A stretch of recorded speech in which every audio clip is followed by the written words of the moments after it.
All right, good afternoon. My name is Joe. I know that you're trying to finish up your lunch. I don't want you to miss out on dessert or coffee or whatever the things are that you need to do, so feel free to help yourself. I'm going to move forward, and I'll just start by saying that if you feel like you're going to have to take diligent notes, and it's an extremely critical process of things that you're going to have to go through today, relax. First of all, it's not a process that I'm going to share with you. It's kind of a spice rack to go on to a lot of the things that you've already learned in the course of this whole program. You've heard from many of my friends, Sam Jones, Amy Stanley, LeVon Lacey, and others. You've covered a lot of ground. And what I'm going to try to share with you this afternoon is something that can kind of be the frosting on top of a lot of it. So if you're not where you can see, turn your chair. If you're not where you can hear, feel free to come closer. And if you need to move around during the course of the presentation, that's fine. So let's just start by asking, what if you had the power to amaze me? It's an interesting question. Maybe you can juggle. Maybe I don't know, maybe you could read minds. Not me, I've been married 29 years. Maybe you could, just maybe, bend the laws of reality, or possibly even take an ordinary moment and change it into something extraordinary. All right, I saw the jaws drop. It looks like I also found the wall of the room. That's all right. So let's think about that moment when that bottle appeared.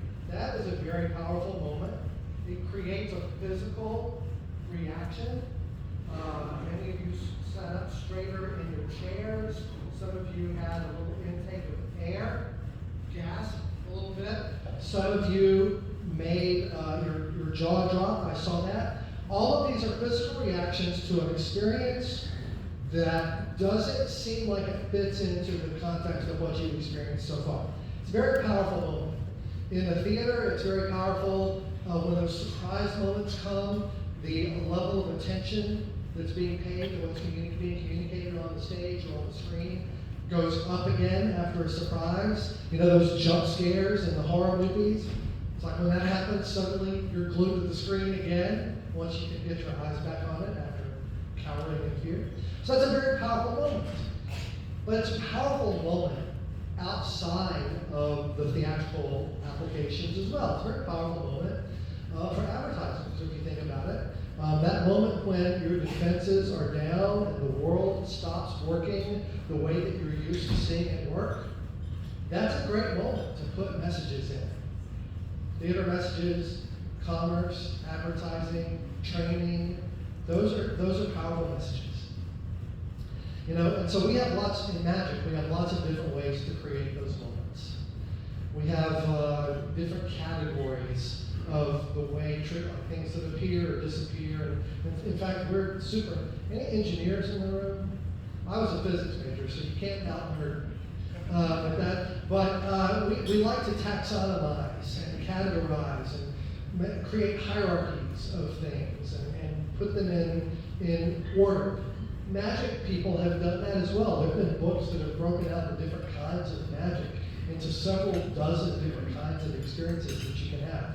Transformation or color change or something like that. Well, today I don't have time to do 30 or 40 different definitions and explanations. I've recategorized them into some broad categories, 5 different categories, 5 kinds of amazing experiences. And I'm going to share them with you today. I can see the question on here, but why are you going to share these with us? Because we have no plans to go to Vegas and create a magic show or even in Gulfport or right? How is this meaningful to us? Well, I make the claim to you that the things that help people pay more attention, feel more engaged, have a great impact in what I do, have parallels to the way We live, work, play, serve, interact with the people that we work with and the people that we work for. And so my goal in the next hour or so is to share with you 5 of those. Don't feel like you have to, if you will email me or hit me on LinkedIn after this is over, I'll send you a 1-page PDF of all of this summarized. So you don't have to worry about keeping up with the notes or anything like that. Just come along with me on the journey. There's no slides. I'm not going to try to sell you a book or get you to subscribe to anything. No. Just I'll send you the PDF. It's a gift. But for now, just come along with me and let's explore this together through some live interactive performance. So let's start at the top. Does anybody happen to have a deck of cards? Well, what do you know? I brought a couple. And I got a red deck and a blue deck. And one of these will be important later. And one of them will be important now. Which one is for now and which one is for later? Blue now, red later. We'll leave red right there. We'll come back to that later. Blue deck cards, oh, by the way, they're not all the ace of spades or something like that. Walmart special. I like to tell you a little story. About 175 years ago, in what is now Austria, there was a man named Johann Nepomuk Hofzinser. By day, Hofzinser worked in the government bureaus of the Austrian Empire. He worked in the finance ministry. So he had a desk and did reports and, I don't know, debits and credits and stuff like that. So that's how he made his living by day. By night, Hofzinser created many of the sleight of hand skills and techniques that are used by people like me all over the world to this day. Hofzinser wrote a book in which he said he considered cards to be the poetry of magic. He said you could go anywhere in the world and buy this set of sounds or syllables and put them together in different ways to create a lot of different experiences, right? I guess 52 factorial experiences. I don't have time for an infinite number, as I said, but I'm going to create some experiences with this right now. I'll drop the cards from one hand to the other like this. I'm going to ask someone to say stop. So would you please say stop anywhere? That'll be your card. Got it? What's your name? Lauren. I'm Joe. Nice to meet you. Don't forget the card if you don't mind. If you need to make a note or something, when we get to the end in a few minutes, if you forget the card, it's a colossal waste of time. So I don't want to, I'm not trying to put pressure on it. In my consulting days, we would call this a mission critical task. So please remember the card. Now, anyone in this room could learn to have a card selected and find it again. You probably did. You probably learned a card trick like that when you were a kid. And to add a level of difficulty, let's go to the next table. Sir, please say stop anywhere. That'll be your card. Got it? And what's your name? David. I'm Joe. Nice to meet you. That's 2. Let's go back here. Gentlemen making eye contact. Please say stop anywhere. That'll be your card. And what's your name? Ames. I'm Joe. Nice to meet you. Ames, just like the city in Iowa. Ames, Iowa. Yeah. Is it close? Yeah. Oh, okay. Very good. Nice to meet you. And how about, so you guys are all visiting. How about you say stop anywhere? That'll be your card. Got it? How many is that? 4? We got time. We'll do all 7. So, sir, please say stop anywhere. Stop. That'll be your card. And what's your name? Roderick. I'm Joe. Nice to meet you. Have I done this table yet? No. Please let's say stop anywhere, sir. Stop. That'll be your card. That was real quick. Got the reflex right there. Awesome. And the last but not least, how about say stop anywhere? That'll be your card. And what's your name? Alex. I'm Joe. Nice to meet you. So 1, 2, 3, 4, 5, 6, 7 cards, 7 times as hard as a regular card trick. I'm going to find all 7 cards in amazing and magical ways, working this room into an emotional frenzy on a Wednesday afternoon. I know you think that, now a lot of people say, well, those magicians, they just put all the cards on top. Nobody stopped at the top 6 or 7 cards. Nobody stopped at the very, very top. Some people say, well, he's dealing them off the bottom like a cheating gambler. Nobody stopped at the bottom. I am going to cheat, just not like that. And a lot of people say, well, he stuck 7 fingers in the side of the deck to remember where all the cards are. But they're obviously out of my head. 7 cards. Let's see if I can find all 7. And let's start back over here with Alex. Do you remember what your card was? Please say it out loud now. Say it out loud now. Who? 5 of clubs. Just a little breath of gust of air. 1 card turns face forward, so it's now facing you. No, I didn't say be that one. Just one of them in the deck is now facing forward, and it is the 5 of clubs. Round of applause for Alex. Thank you. And that brings me, I'm sorry, your name? Jacob, what was your card? King of Spades.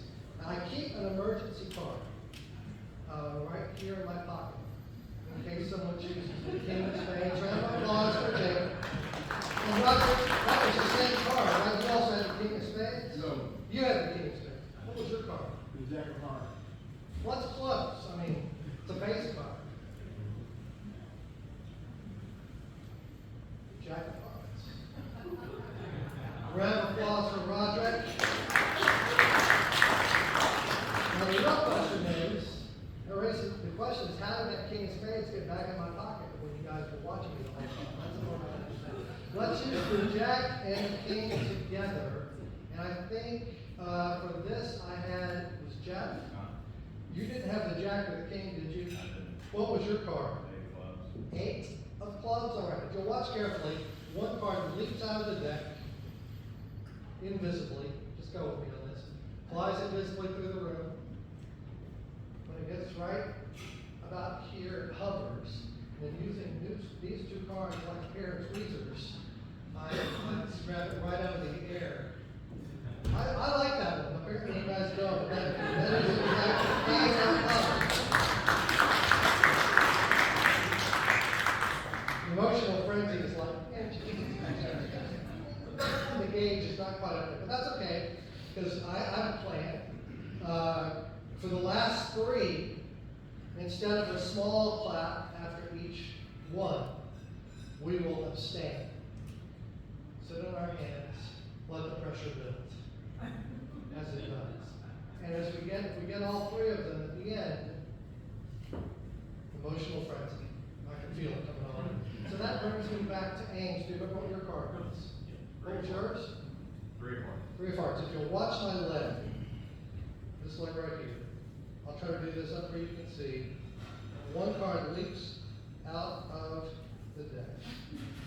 It's the 3 of Hearts. Hold it. Now you want to, right? You can feel the pressure. That brings me to David. 6 of Hearts. Who? 6 of Hearts. 6 of Hearts. To find the 6 of Hearts, I need complete silence, which you guys are giving me plenty of in your lunch coma, but that's okay. You don't scare me none. The 6 of Hearts. Get into the proper frame of mud.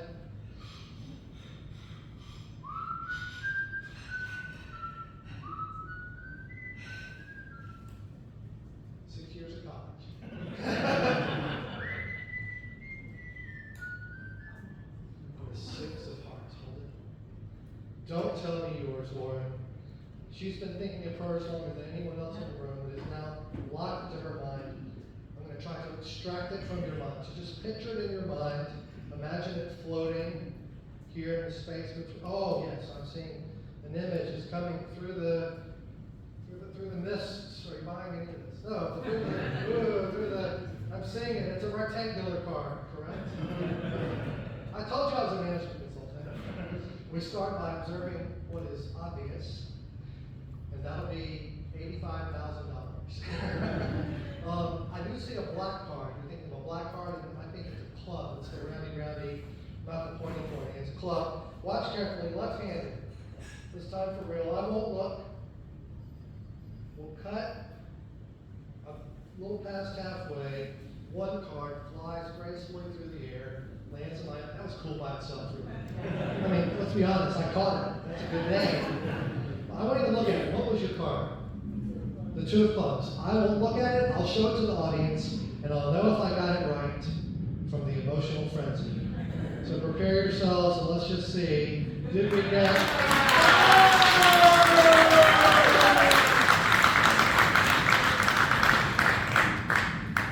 All right, so that's fun.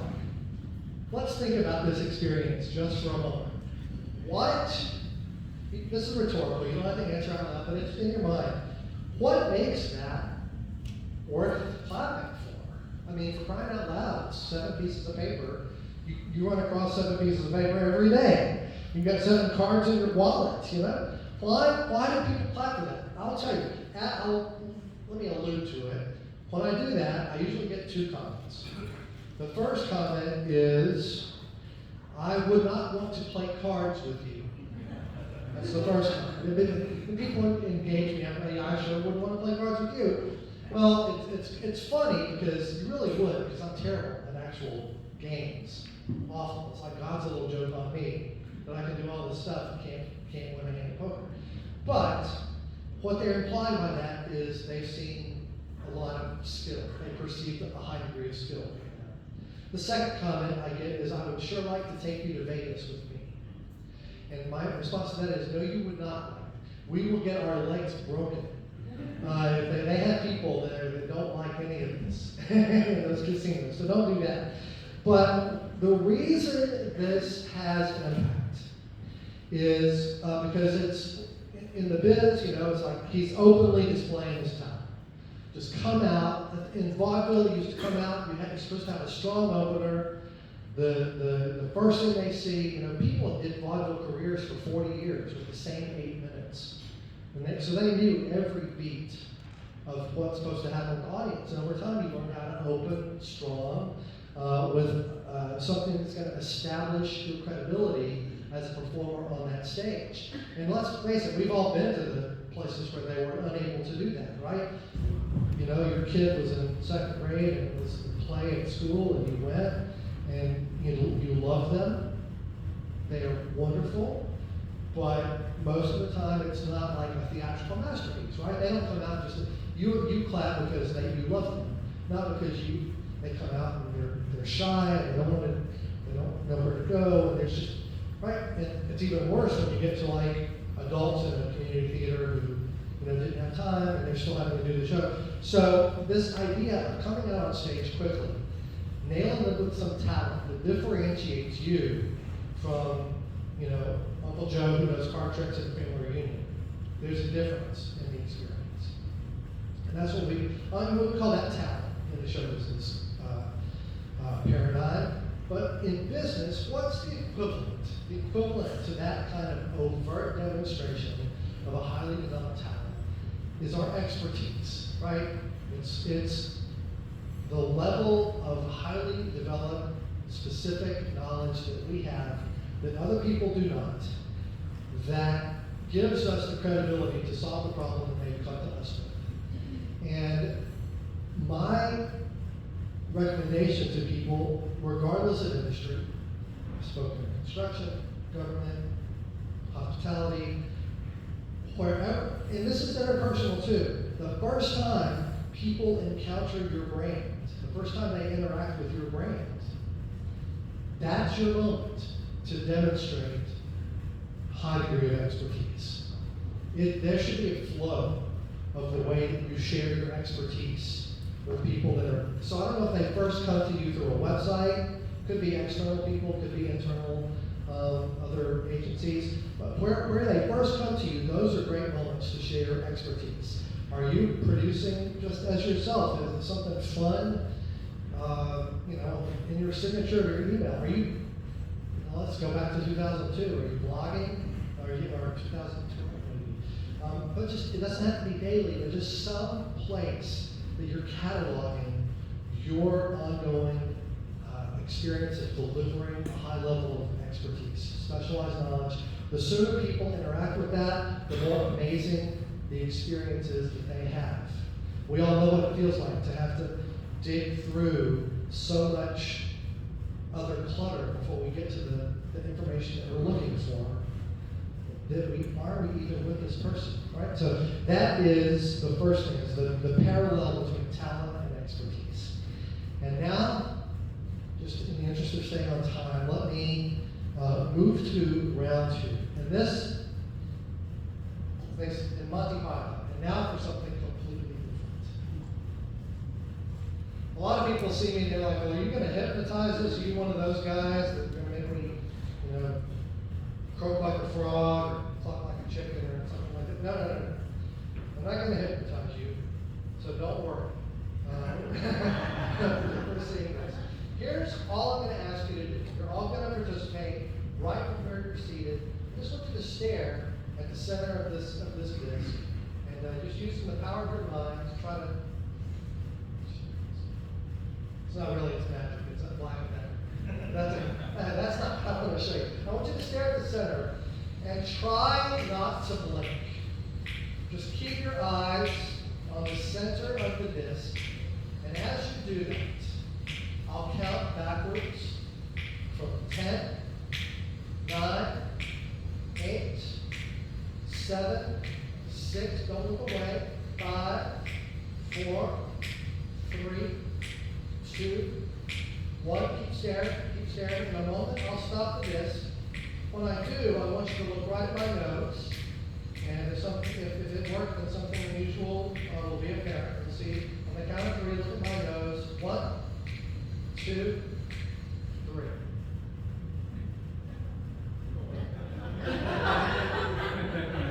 It's a slow burn, but we got there. By round of applause, who saw something? Somebody over there. What did you see? It looks for all the world like my head is shrinking down on my It's grotesque looking in many ways. It looks that way. Usually on the first try, about 75 or 80% of the room is able to see it on the first try. When I try it again, because the second time, now you know what's coming. It gets easier. So if you didn't see, I'm going to also change the angle. Come over a little bit over here, just so that people in the back can also see. And this time, stare. Try not to blink. And we'll go a little bit longer this time.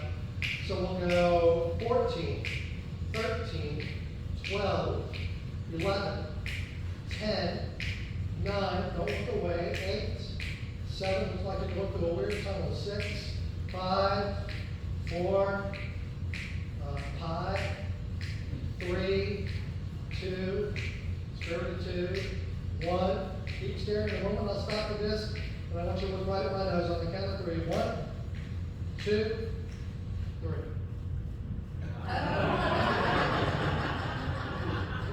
All right. I heard the laughter, so I know you saw what I intended you to see. But just so that we have it verbally, what did you see? Okay, so the first time it looks like my head is shrinking. The second time it looks like my head is growing. And of course, we know that neither of those was the case.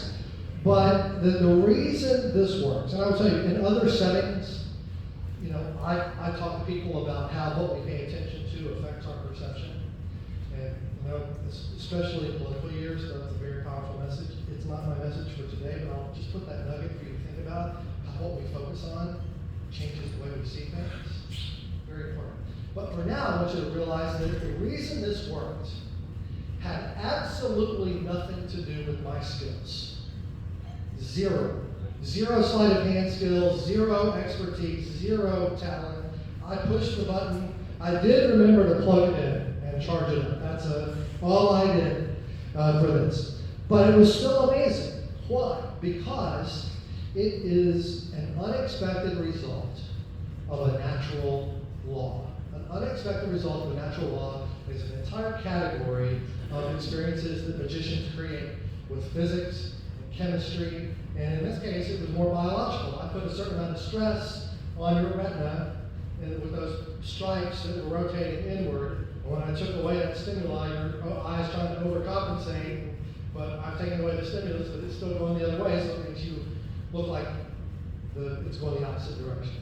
So that's all it is. It's kind of like when you stand in a door frame, you push your arms outward and hold that for like 30 seconds. And then when you step away, your arm wants to rise up in the air. It's all these biological tricks that work too. So those are amazing because they are the unexpected result of a natural law. And of course, that goes beyond this. It could be, if you can predict an eclipse, well now that's great, right? It's commonplace. Like 500 years ago, if you knew when an eclipse was going to happen and you could sort of point it out, you might be considered dangerous. They might try to burn you or drown you or do something, right? So there's the idea of knowing that there's these unexpected results from natural laws is powerful and creates amazing experiences. You step outside the expectation. It's built in to the way it works. It's built into the way it works. It's just that you don't see it all the time.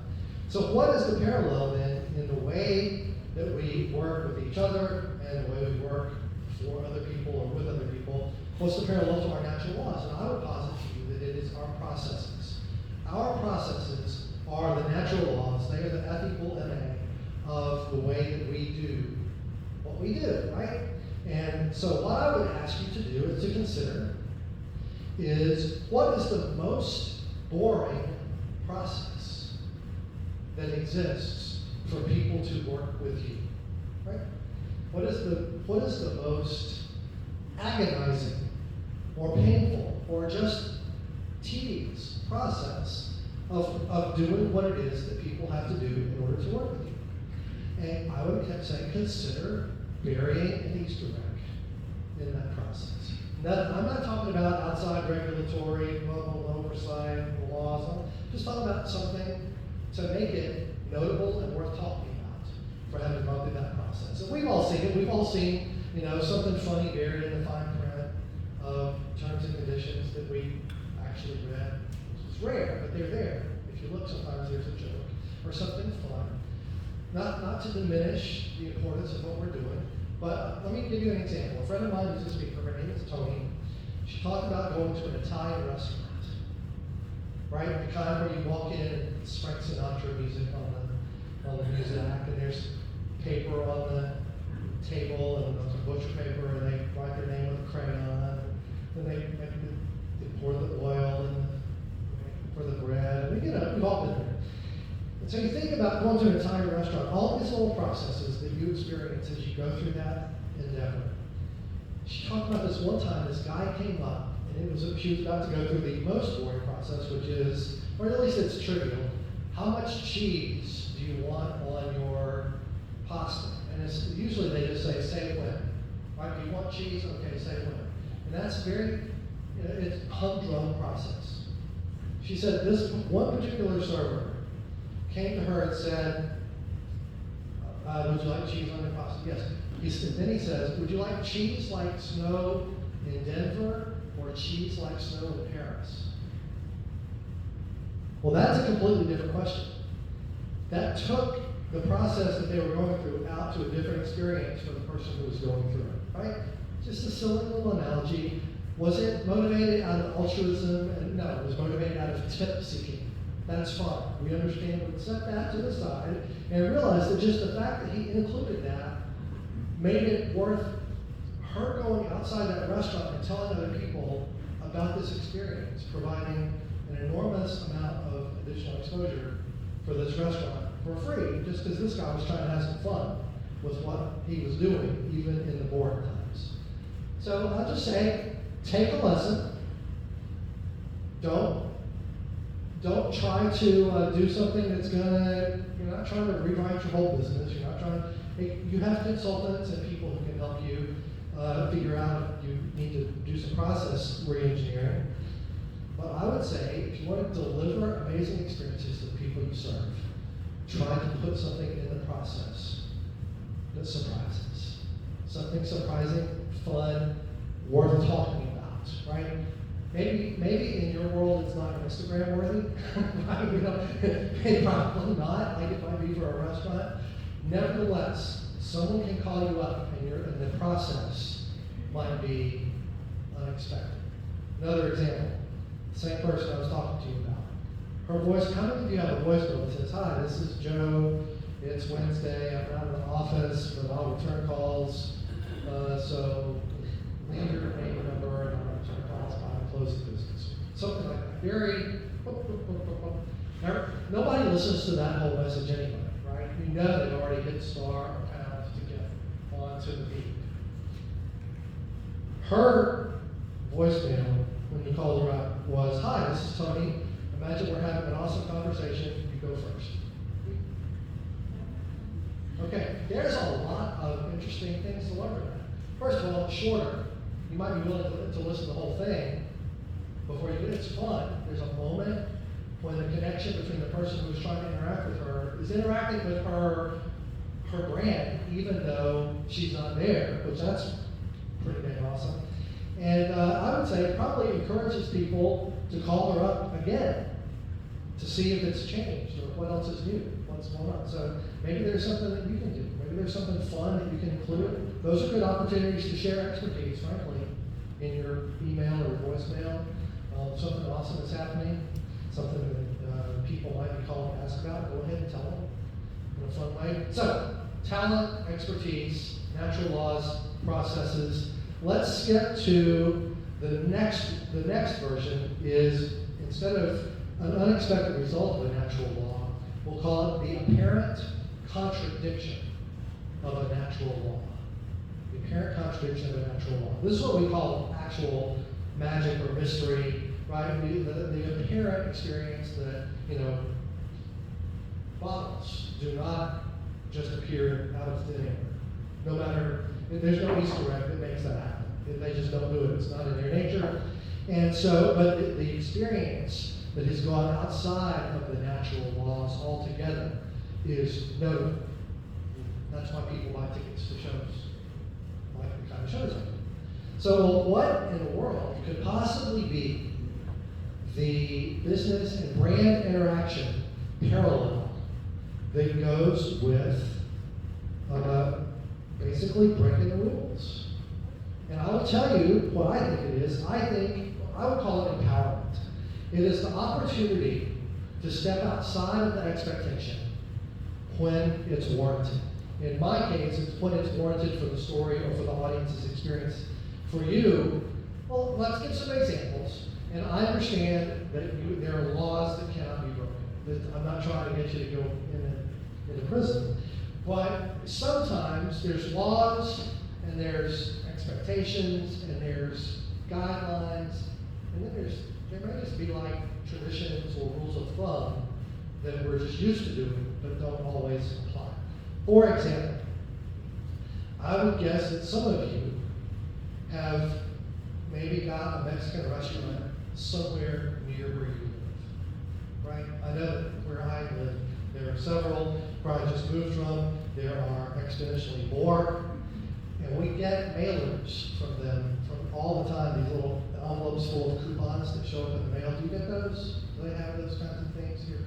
Where you open it up, there's like two for the different air conditioning companies, and then there's like something for the gift shop, and then there's like all the Mexican restaurants and other restaurants. And so we would save these coupons, thinking, well, we're going to go down and have some burritos and get the 5% or 10% for this. And inevitably, you get there, you order, and when it's time to pay, you put out the coupon, and then they look at the expiration date on the coupon, and it was last week, which is fairly typical because I just forget to use it sometimes. And so, but maybe you've had this experience where the server says, you know what, it's fine, we'll use it anyway, right? So you get the discount even though technically the coupon was expired. That is a moment where they broke the process, but it was worth it for the experience that they were giving to me, right? So they knew where the guideline was. If you ever have been to a Ritz-Carlton resort, maybe for work or a conference or something like that, or if you just read about it or seen it on the internet, Ritz-Carlton employees, if you like, what's your name? Courtney, let's say Courtney is supposed to give a presentation at a Ritz-Carlton resort, and she is, coming down the escalator to go to the meeting room level, and her shoe gets caught on the escalator, right? I don't know if you wear heels, but let's just say you're wearing heels, and something breaks, and you're like, holy crud, it's 8:30, I was just coming down for a muffin, and I've got to give a presentation at 11, and what am I going to do? A Ritz-Carlton employee that is standing around there will probably see you do this, and they will say, what has happened, how can I serve you? And you'll say, well, I broke the heel of my shoe, and I've got a presentation in 2.5 hours. And in likelihood, they will say, it will be my pleasure to have that repaired for you. they'll take your shoe and they'll have it repaired and bring it back to you. Because every responsible employee has a budget for delivering experiences outside of the normal process, solving problems outside of the normal process. I have another story like this of one that happened to me, but I'm going to tell it to you after the next thing is it kind of combines two situations.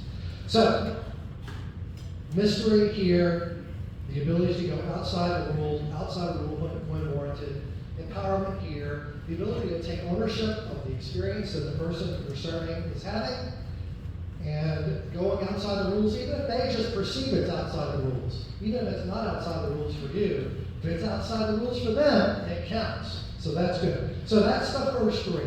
I would say all three of these fall into an overarching category of magic we would call conjuring. It's the visual, like balloons and elephants and flashes of light, puffs of smoke, and all that sort of thing.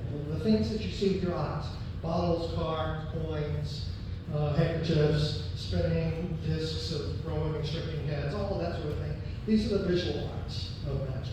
There's a different branch of the illusion arts that isn't visual at all. It's all psychological, it's mental. We call it mentalism, right? Mind reading, ESP, psychic development. I don't believe in it, I already told you. I don't believe in it for real. I believe your thoughts are between, well, at least for the moment. Technology is creeping. But at the moment, what happens here is private. So it's the last bastion of privacy, right? They already know about your phone. They know where you're sitting right now within like a meter. Whoever needed to find you could find you. But what happens in your mind is secret. Let's explore in a safe space what it might be like if that were the case.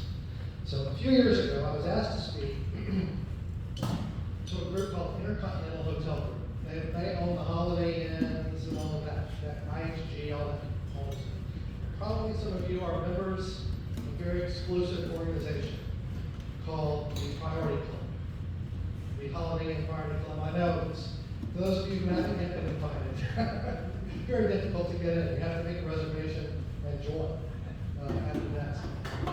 But they had won an award, yet another J.D. Power Associates Award for their customer loyalty program, the Priority Club. So they asked me to come up and speak, and they said, so we've won these awards, we're theming our whole conference after the Oscars, right? Award-winning, red carpet, spotlight, all that sort of thing. So can you do something that relates to like movies and all of that? I'm sure I can. And then they said also it's going to be in the month of October. So can you do something that's like scary, like Halloween or something like that? Well, yes. So I went to get some books. And all of these books are, they have scary, they're made into scary movies or something similar. For example, first, Dracula. Bram Stoker, right? Irish novelist, the first kind of the granddaddy of this. For those of you who are under like 40 or 35, before vampires were teen romance, they used to be very scary. Nobody understood about the stakes and I was looking for Fatal Attraction. Y'all remember that? With Glenn Close and that rabbit is turned. I could not find the novelization, but I did find Fatal Sin, which is one of the steals. So this is kind of a trashy, it was made into a Lifetime Network movie, so I counted it. And the basic plot is the same as everything on Lifetime. She loves him, he did her wrong, she killed him. Happily ever after. Right? That's the story of Lifetime. And then finally, the scariest book in the whole bookstore, a book on budgeting. Scary, budgeting, it's a nightmare fuel. So, we're going to use these three books, and I'm going to out woman at table on the side, black jacket, what's your name? Yes. Jessica, please take a book. She went straight from this, and then pulled away at the last second. What made you change your mind? I'm just curious. You like it? Okay. Well, that's fine. Well, we can use this one too. Let's do. How about you? What's your name? Stacy, you take that one. Does anybody actually? No. We'll just use the two that Jessica pointed at, and we'll go with those. So, if you will, both of your books, you can just open to the back. They have 200 or 300 pages. That one's got a little smaller print. That one's more library, large print size. But how many? 200 something. You've got 300. I forget how long it is. It's more because. Oh, how many is yours? 280. So yours is longer, but it's got bigger print. So, but that's got small print. So there's more words in there. So I'm going to ask you just to close your book for now. I'm sorry, your name again. Stacy. You're I-Y-I-E or Y? Y. Great. Jessica, here's what we'll do. We'll do kind of like we did with the cards. We'll just roll through like this. And while I do that, you're just going to say stop anywhere. Can you see the first word on the page? Don't say it out loud, but you see it's different all the way through, but you're thinking of the first one on the page. Very good. I don't know that I can tell you the exact word that you're thinking of. But I'm going to do the best I can to at least get in the ballpark. So pretend nobody else is here, it's just you and me, and in your mind, you're visualizing what this word means. All right? And the first thing I can tell, this is not, I've already got the sense that you were struggling a little bit because it's not like a physical, it's not like a bottle or a table. This is, you're thinking of a description of some other thing. And I mean, this is going to sound dumb, but in my mind, I'm just getting a straight line. That's all I'm getting. Is just like, not even a curve. Just like something that's been straightened out into like a straight line. I don't know. What was the word you were thinking of? Straight. Okay. Well, very good. Well, that was right on it. That's why I wasn't getting a whole lot. Very good. Thank you for that. Stacy, if you'll just open your book randomly, just to save me the trip. If you will, please run your finger up and down both sides of the page and just stop anywhere you want. And look around your finger and pick a nice long word. Not like cat or thee or and or something. Like a legitimate multisyllabic word. And remember it, a word you know what it means, and close the book. Don't be discussing this with everybody else. This is not a conference call. Freaking Zoom. All right, Todd, you've got a word? I do. Okay. Does everybody else know what your word is, or just him?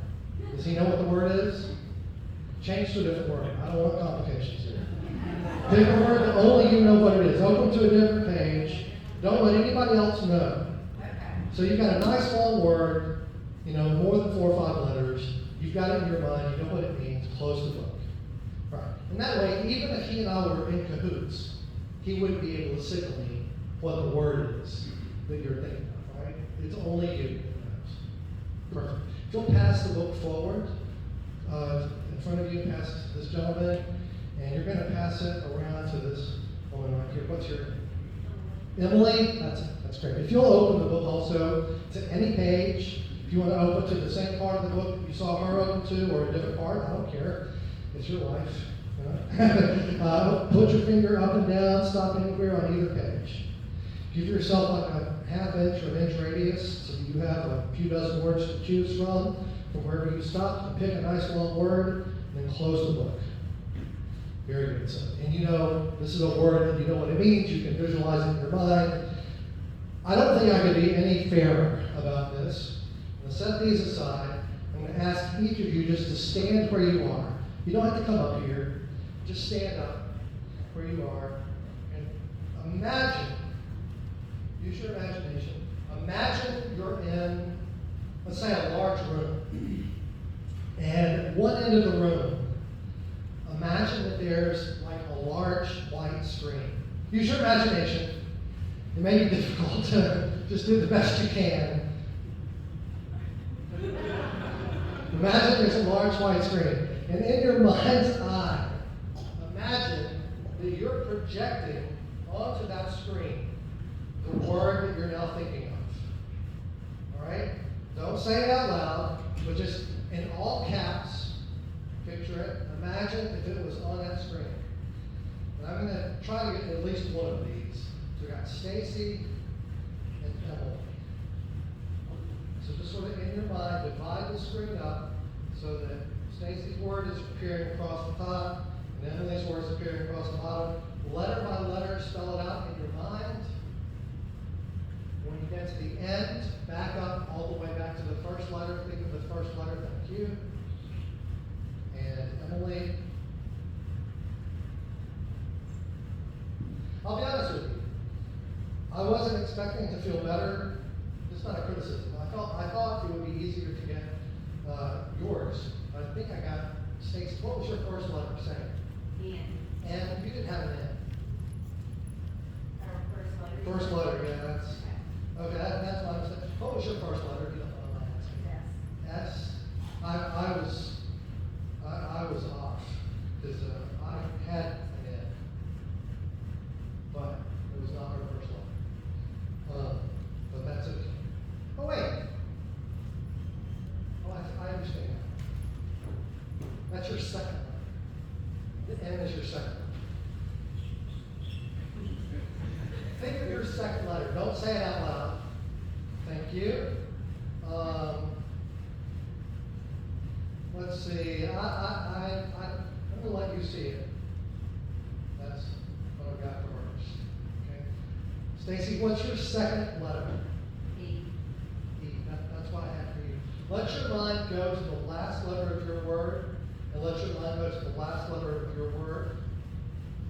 And that's odd that I feel like you're a plural. You're an S, and you're an R, because I saw the curve. Let your mind just float in the middle of your word randomly somewhere, Stacy.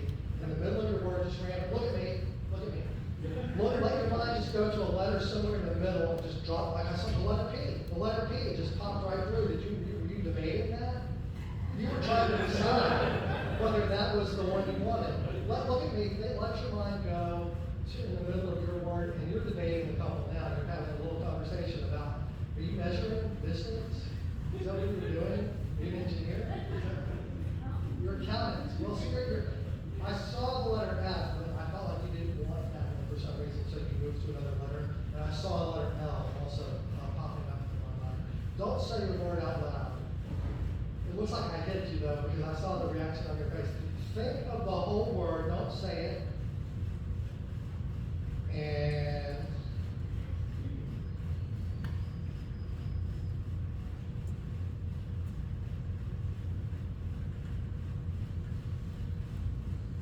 all right, I've committed.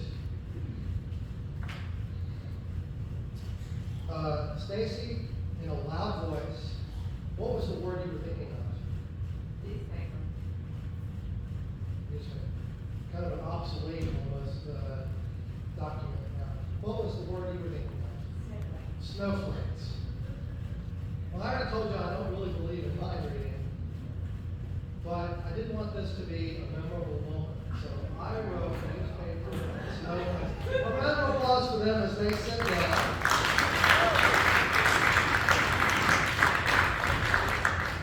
All right. I know that's a weird moment. I see the sidebars, conversations happening. We did not set anything up ahead of time. They will ask you later. Okay. What on earth? That obviously that qualifies as apparently contradicting laws of nature. It qualifies as being, well outside the normal laws of physics. But it's a kind of mentalism effect that we would call it telepathy. Is what the technical term would be. Telepathy is the communication of thoughts between two minds, right? So telepathic sharing of a single thought between at least two minds. It could be 3 or 4 or 5, but at least 2. Like I said, I don't believe it. We're just talking about the name for the experience, right? It doesn't have to be true for you to experience it, as we've shown through this whole hour. So telepathy, but the sharing of a thought or information between two minds. And when you do that, when the experience that you had, I think you would agree, it felt very immediate. When I started telling you the debate you were having in your own mind about letters, when I was able to share with you before you revealed it to the room, a letter that you were thinking of, and finally the whole word, those moments feel very intimate, very personal, very connected, and very immediate. There's an immediacy to that. So I draw from this that the powerful parallel in our world outside the stage for telepathy is communication in large terms. What I would say the immediacy of communication in short terms. The quick response is the amazing response. The quicker the response time, the more amazing the experience. You know, the days are gone. Well, I remember when I was first in the working world, and we had email and all of that sort of thing. Often we had limited email, like only within the company. You couldn't even email, it was like within the company. And like faxes and things. But now, people have high expectations for how quickly you respond. You may have high expectations for how quickly your partner or spouse responds to you. And sometimes they can be unhealthily high expectations. That's a question for a therapist, not a keynote. So I would say, while it's important to have boundaries, and it's extremely positive for your productivity to have boundaries, the expectation of a fast response, when it's delivered, creates a very high level of amazement on the person who receives it. Let me give you a story from my own life. A few years ago, I was headed to go to a conference in Indianapolis, Indiana. And I see that we're cruising toward 2 o'clock, and we're going to be fine. Okay, so just I'm going to be done by 2 for those who are planning what comes next. So I was speaking at a conference in Indianapolis, and as is my habit, I was living in Atlanta at the time. As is my habit, when I get to the airport, I would go to the Delta Sky Club to enjoy a beverage, perhaps a Bloody Mary, or perhaps depending on the time of the day. On this particular day, I got in there toward the end of breakfast, and I realized they were going to be switching over to lunch momentarily. Well, this is a good time for me because I knew they were going to be putting out the cookies at the Delta Sky Club. And I had my favorites. Number 1, peanut butter cookie. I like the Delta Sky Club peanut butter cookie probably to an unhealthy degree. Second one I liked, obviously, just in its own way, was just a plain sugar cookie. But both of those were excellent cookies.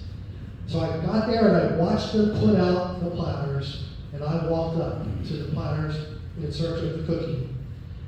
Neither of my choices was on the platter. I was devastated. I looked at this, it was like some lemon macadamia, whatever. I don't know what it was. So I took one with some attitude and a napkin, and I walked out into the concourse, headed to my gate. At which point I bit into the cookie. And at that moment, the clouds parted, and the sun shone down on me as the angels sang as I ate this lemon cookie. It was triumphant cookie. So I took out my phone and I went on Twitter. In those days it was still Twitter. And I tweeted to Don. I said, I just want to tell you, the new lemon macadamia cookies in the Sky Club are spectacular. And Delta's very good at turnaround on their social media. Within 3 or 4 minutes, I had a response to that. That was like, we're so glad you enjoyed them. And I responded back to them and said, well, now I'm upset that I didn't bring another one for the plane. And they responded, well, at least on the plane you'll have the biscoffs, which on the plane the biscoffs are an excellent cookie. And I replied, well, the biscoffs are good, but they are not a lemon cookie. And now I have different expectations. That was a very fun, lighthearted interaction between me and Delta. Which, by the way, I got to Indianapolis, I went to the opening session in the afternoon, and then I was there at the main session at night. sitting there. Suddenly my phone buzzes. Indiana number. So I get up, leave. I'm in the hallway of the meeting space. This is Joe. How can I help you? This is, she gave me her name. I'm the manager of the Sky Club at the Indianapolis Airport. I'm standing in your lobby with a delivery. Well, you guys are already there. You know where this is going. I was like, okay, I'll be right there. And I went down to the lobby, and there she was with a platter with about 3 dozen lemon cookies wrapped in cellophane that she handed to me with a card thanking me for my business. Which I gotta tell you, is pretty meager. I'm not like 1 million miles a year for those guys. I'm not even platinum. I'm like gold on a good regular year. Right? I'm not like a high revenue customer for them. And I looked at her, and I was like, I've only ever seen this happen. Like I thought it was staged or fake, this kind of thing. I've seen it on Facebook. I can't believe you did this. Would you like a cookie? And she's like, no, thank you. I said, well, have you had them? And, you know, and she's like, actually, no. This is where it gets crazy. She said, no, we don't have them in the Indianapolis Sky Club. We had these flown up from Atlanta. And I was like, holy smokes. So I went to the bar, ordered a glass of milk, and had a cookie, just like, you know, I know I look like the Orville Redenbacher of keynote speaking at the moment, but it's fine. And I went there, and I imagined, and I thought to myself, I said goodnight to this woman, I sent her with all of my thanks, I still have the card, and I started analyzing this experience. Because there's a lot of stuff going on in this experience. First of all, communication, we're talking about the immediacy of that communication. I asked her, why did you do this? How did you know? Well, because when I checked in at the hotel, I put up a post that I was there for this conference. So she knew where I was, and she had seen the interaction that I'd had with Delta. And she said, we thought it would be fun to do this. So I analyzed it. I said, okay, what went into doing this? First of all, the cookies. The cookies are good, but fraction of a penny a piece, investment-wise. They cost almost nothing. They make $1 million of them, right? So that's trivial expense on the cookies. Second of all, the platter. Plastic, one of the little 4 legs on the platter was broken. This platter was not their best platter. I didn't care. But in examining it, it was probably a platter that was going to be replaced sometime soon. There's some cracks and stuff. So they flew it up from Atlanta, but there are multiple flights a day from Atlanta to Indianapolis. Just they didn't charter a plane to bring the cookie. They already had this built into their process for them to stick this Easter egg into what was going on. So what happened is they contacted a flight attendant. They asked for what flight attendant is going to Indianapolis who would be willing to stop by the Sky Club here and drop off at the Sky Club here. And they found someone who was willing to do it. That person was probably passing both of those doors anyway. It was not out of the way, but they had to decide to do it. That's it. Plane came. The person that was most invested in this was the woman who drove to my hotel. I don't know if it was on her way home. I don't know if she was going opposite direction. I don't know. She took a risk, and she could tell from my presence online that I had a certain amount of public scrutiny. So she was probably not in danger to come see me. But she came, and she had the most invested in this, and she did it because she thought it would be fun. So I took pictures. I wrote a blog article. Let me tell you the outcome of this. Posted on my social media, on my website, blah, blah, blah, blah, blah. Next thing that happens, I have a friend in Canada, Sean Farmer. You may have seen him on Fool Us and all of that. He does all that stuff. He said he is so ticked off at Air Canada. He's like, the next international flight I take will be on Delta Airlines. I don't know what it costs. Because I'm so mad at Air Canada. This is the most customer service I've seen, best customer experience that I've seen forever. Blah, blah, blah. So the people from South America, magicians that I know that travel, they're like, we're flying Delta on our next flight. I don't know how many of them actually followed through, But if even one of them bought a plane ticket, it more than paid off. But even more than that, a few weeks after this, someone in Hapeville, Georgia, cut a cable by accident. They didn't call before they did. They didn't do that. They just cut a cable and took Delta's reservation system completely offline. It was big news. They had billboards up. Delta put up billboards in Atlanta showing countdown clocks to the estimated time that the reservation system was expected to be back up, because it was a massive thing. But let me tell you this. People were dogging it. People were dogging Delta. I became like the intentional cheerleader for Delta Airlines during this crisis. Because of the experience that I had had, I felt connected to them, even beyond just like, flying on them. I was like, no, they're really good people. Let me tell you about the cookies. And pointed people back to this.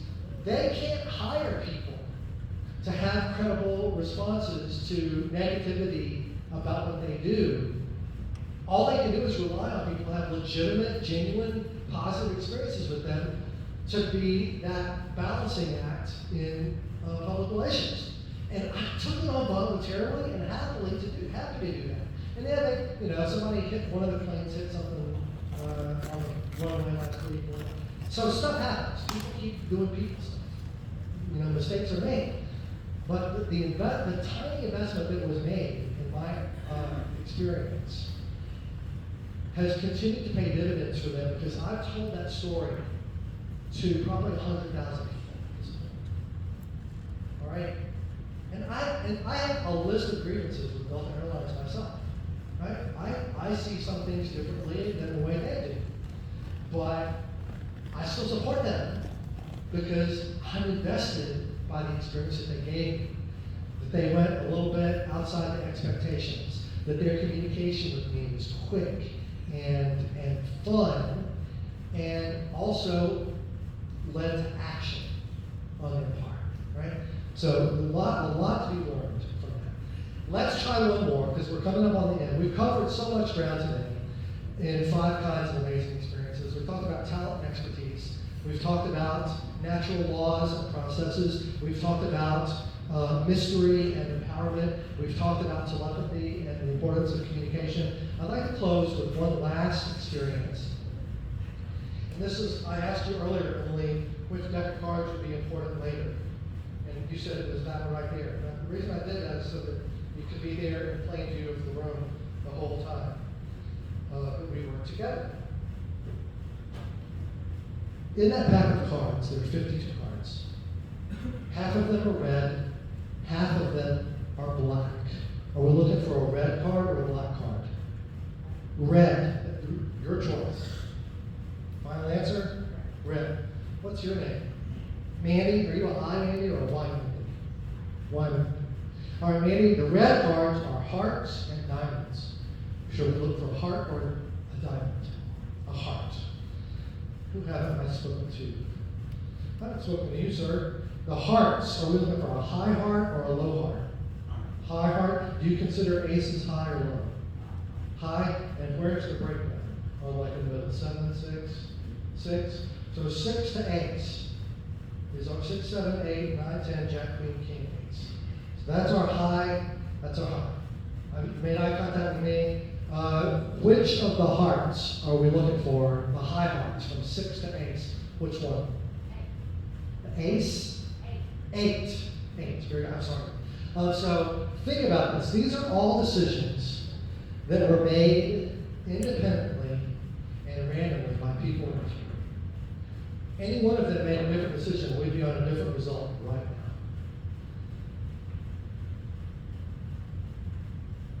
What's your name? Chandra. I'm going to depend on your intuition here. I'd like you to name a number. Let's say less than 20. 19. That is just barely qualifies, but it is true. She named the number 19. Would you agree that that was a free choice? Yes? Follow these out.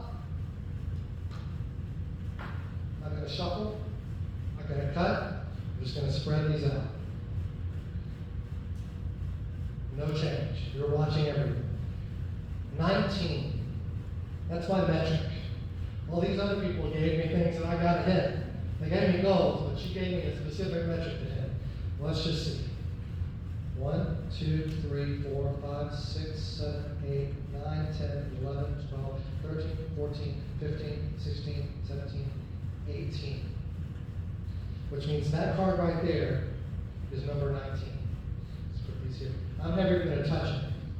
Think about it. That's been in the box since we began. Didn't change anything. All of you made decisions. She said 19. That's a 19 card down from the box. Wouldn't it be amazing if somehow I could have known in advance, predicted that you were going to say all of those things and put the 8 of hearts, 19 cards down? Feel how tense this room is right now? Everybody's dying to know if that's the 8 of hearts. Unfortunately, we don't have time.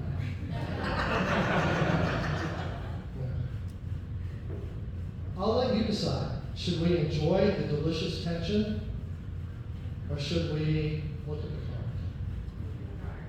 I'll let you look at it. Let's just see if we got close. Hold it up so everyone can see that it is the 8 of hearts, specifically as the 9. Oh, thank you. All right. So if you can see, they're all different. You could have chosen me. They're all different. And that is why that one was for the end. The final category is another mental category that we call second sight, clairvoyance. It could also be like the ability to foretell the future. I don't believe in this. I'm a very conservative Presbyterian. I don't believe in, fortune telling and all that. But in the case of the theater and performing arts, the idea that you can predict the future is that experience that you just had, right? That somehow you could know what everybody's going to say and have put that in the right spot. So, what do we call that in the real world when we see what's coming? We call it, well, for somehow it's intuition, which intuition isn't everything, but it's not nothing, right? It's you have gut feelings for a reason, usually because you have some kind of informed foresight. And that is the ability to see what's happening in your industry and make decisions based around that. Other people find that amazing because they can't possibly know the relationships and interactions of circumstances that you understand, right? So I would say communicating that feeds back into the first one we were talking about when you're sharing your expertise. Some of your expertise is driven by what has already happened and you know about. Some of your expertise is driven by number 5 on the list. Your informed foresight about what's coming down the pipe. If your financial planner isn't telling you, this is what I'm seeing, you've probably seen that in their messages to you. You get reports about this is my recommendation, or just relax, we've seen this kind of behavior. But it's the same for every industry. So those are 5 main categories, 5 kinds of amazing experiences, imagine, that have real world application to the way that we live, the way that we work with each other, the way we serve the people that come to us to deliver amazing experiences to them. So I'm going to challenge you. Look for those ways to share your expertise. Look for those ways to implant Easter eggs in your process. Look for the opportunities to color outside the lines and let that person's coupon still be good, right? Look for the opportunities to communicate more rapidly, even if it involves implementing some kind of system to allow you to do that, so people have, their expectations are met or exceeded.